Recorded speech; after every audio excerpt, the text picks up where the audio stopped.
হাজার হাজার ছেলেমেয়েরা, বেকার ছেলেমেয়েরা লাইনে দাঁড়িয়ে আছে 1500 টাকা ভিক্ষা নেওয়ার জন্য। এত পয়সা খরচা করে পড়াশোনা শিখিয়েছে মা বাবা, ওই জন্য 1500 টাকার জন্য লাইনে দাঁড়াবে?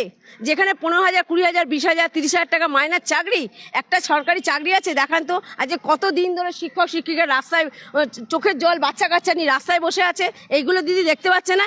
এর জন্য দিদি তো কোথায় উকিল দিয়ে দাঁড় করালো, সুপ্রিম কোর্টে গেল না? দিদি নিজে বাঁচার জন্য দিদি সুপ্রিম কোর্টে দৌড়ালো। ওটা কাদের টাকায় দৌড়াচ্ছে? আমাদের ট্যাক্সের টাকায় দিদি করছে। এত উকিল যে দাঁড় করাচ্ছে কাদের টাকায়? আমাদের ট্যাক্সের টাকায়। আমরা ট্যাক্স দিচ্ছি, তবে দিদি এই বড় বড় উকিলদের দিয়ে দাঁড় করাচ্ছে দিদির টাকায়। দিদির ভাইপো কোথায় গেছে আর আমরা আজকে কোথায় সেটা বলুন তো। তার ভাইপোকে বলুক না বাইরে ওই স্ট্যান্ডে দাঁড়িয়ে চপ বিক্রি করতে, তার বউকে বলুক না ঘুগনি বানিয়ে দিয়ে ভাইপোর গিয়ে স্টেশনে গিয়ে ঘুগনি বিক্রি করুক, মুড়ি বিক্রি করুক। কেমন লাগে?